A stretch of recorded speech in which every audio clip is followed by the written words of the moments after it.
Hi, it's Winton with the Barefoot Consultants, and we're here for Freelance Friday. Tonight, we're going to be talking about three characteristics that freelance buyers look for in their age 50 plus freelancers. You know, a lot of folks think that they have many disadvantages to jumping into the freelance game, and about 20 to 25% of all online freelancers are, in fact, 50 years or older. So, Exhibit A in the evidence that this is something that people over 50 are doing with regularity and having fun with and earning an income with. So, uh, step one. But we're going to talk about the results of some of my interviews with freelance buyers as to what they enjoy about working with the 50 plus crowd, because they're very different, and if you've ever had a problem with a printer and tried to talk to a customer service center someplace around the world, or now, we're hearing that AI is so fabulous, yet when I seek help on an application I'm using, the first thing they run you through is one of these AI wizards that ask you a series of questions, in theory, to take you to the exact information you need to know, but in practice, almost never takes you to the exact information that you need to know. So, and that really is the number one thing that freelance buyers say, is that those of us over age 50 know how to communicate. And excuse me. And there hasn't been a job written that didn't have uh, a few pieces left out of it. So when you go to freelance, the reason communication is so important is a lot of times you'll have a conversation with a buyer. Sometimes it'll be through chat, sometimes it'll be on a Zoom call, something like that. And when you're having that conversation, you're listening for the things that may have been left out of that job description. And the buyer can sense that. If you're asking questions, if you're writing an article, for example, you want to know, tell me a little bit about your audience. What age are they? What demographic? Are they active in a career or retired? Are they somebody who is getting ongoing education in their career? They just want to get a sense of what the educational level of that person is. Are they college educated? Are they trade school educated? Are they, how did they come by the knowledge that they have? So this is something that communications is high on the list. Many of those under 50 want to communicate by chat, messaging, whatever it might be. And there's a lot of stuff that gets out of that, left out of that communication. There's some studies that show as much as 70 to 80% of communication is not the words you say, but the tonality, the inflection, the expression on your face. All those things add up to a quality of communication. And when you're communicating through text, you're severely limiting your ability to do that. And I do talk to some freelancers that say, well, I don't like to get on a Zoom call, or that makes me nervous, or that kind of thing. And that's one of those things you want to get over, because that's one of your key advantages, is just your ability to have a conversation with that person and be able to understand more fully than their description of their project, and any subtleties or nuances to it. Usually, a lot of times in the style, I notice in job descriptions, in an article, they say, I want an article on this, but they'll leave out the fact that it should be either written in a conversational style, or in an academic style, or a business training style. There's different kinds of styles. So those are the kind of things that from time to time are very helpful to fill in. The other thing that you'll see from time to time, a lot of people will write up a description of an article they want, and they'll forget to put in how many words they want. And that's a real problem because it could be double or triple the work if you don't get that clarified at the very beginning. So the next thing I want to point to is collaboration. And this is different than communications. Certainly, communications is part of collaboration. But there are so many freelancers that that come from the place of work, like many of us did. When you get instructions from your boss and your boss gives you a deadline, some of us worked in organizations where you met that deadline and you didn't bother the boss between now and then. Well, freelancing is very different because the freelance buyer is looking for a great outcome of working together with you, and they want to collaborate with you. And some people say, well, what does that mean? Well, let's say again, you're writing an article, because this is an easy example. A lot of freelancers will take that original description, they'll go off and write the article, they'll send it back just before the deadline. They might ask, are there any changes you'd like? But the article is all already there. Let's see. That's oh, we got a Bob coming in here from Roatan. Let me see if that'll pop up on the screen. Yes, and I agree. Give AI some time. It will become one of the most significant technological developments, even greater than the internet. I agree. I've been playing around with one of the AI systems. And there are plenty of downsides. You must have a background for the subject or item that you are using AI to assist. And one of the things that AI is completely unable to do is it can't look through your memory banks, at least not yet, and bring experiences that you've had and that kind of thing to the fore. I read an article that was generated by AI.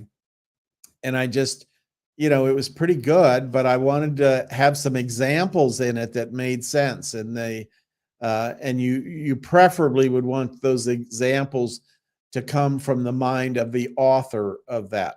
And so one of the ways to do that is to generate the article in AI and and then use that as a rough draft and then add to that. Add stories, add metaphor, add analogies, those kinds of things, because that's what really makes it desirable. And agreed that these systems over time will have tremendous improvements and that sort of thing. But I'm feeling like this is, we're kind of in month one of the iPhone. I didn't buy the iPhone until it came to version 4, just because I'm a technologist and I could do so much more with the other phone that I had, which was a BlackBerry at the time. And Apple was really, it had big holes in its technology. I was already way past what Apple 1, 2, and 3s were able to do. It wasn't until version 4.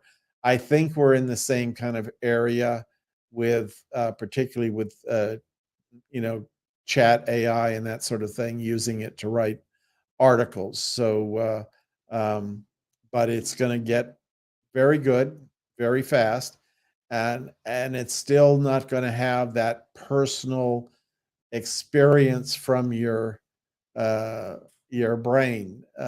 It's just it's and so I was just talking with somebody this morning that this is really going to elevate the value of the 50 plus worker, because they've got decades more of memory to rely on to call up stories and examples and that kind of thing. They've got decades more of problem solving. So knowing how to solve a certain class of problems gives them the ability to look at other problems and solve those much more quickly if they're in the same sort of category of those other problems. And these are all things that uh, research now, neurological research is proving out. People thought that that might be the case, but now they're proving that that's the case based on very rigorous scientific experiments and that kind of thing. So this collaboration is somebody thinks, oh yeah, I'm communicating, but they don't get they're not collaborating. So the way an article would look if you were collaborating is a lot of times you would send your client an outline of the article. It might be just 7 to 10 topics on a page, and you would want to talk to that person or at least have them edit that list. And if there's too many topics, you would want them to take out the ones that are not really as important. And you would want them to then potentially reword some of the descriptions of the topics and that kind of thing. And then you would go back to them with a first draft, and then you incorporate any corrections or changes they had and go back with the second draft and incorporate any changes, and then go back with your final and still give them a chance to incorporate changes. So that would be a big bonus on your part for having that person in the loop. And of course, the thing that you realize that if you've taken any psychology or an NLP is that every time they make suggestions that you incorporate into the work they're doing, they tend to have a more favorable opinion of you and a more favorable opinion of the project. And that's what results in those wonderful 5-star ratings. Then the other thing that happens is the third item that freelance buyers talk about among the 50 plus crowd is they tend to have a better commitment overall to satisfaction.